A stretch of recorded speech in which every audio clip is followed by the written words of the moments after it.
Welcome, here I've got TCL 20 SE and I'm gonna show you how to turn on and off the camera shooter sound at this device.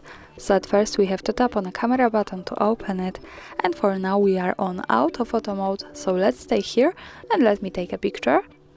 As you can hear, now the sound is turned on. To turn it off, let's go to the left corner. When we pick this button we can open the advanced camera settings.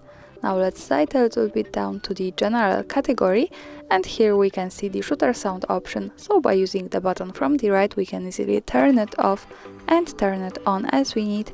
Now let me keep it turned off. Let's move back to the camera and let me take another picture. Now we can't hear anything, and of course we can turn it on as we need by going back to the left corner settings, sliding down to the general and tapping to the button with shutter sound from the right. So now we can hear it. And that's all. Thanks for watching, subscribe our channel and leave the thumbs up.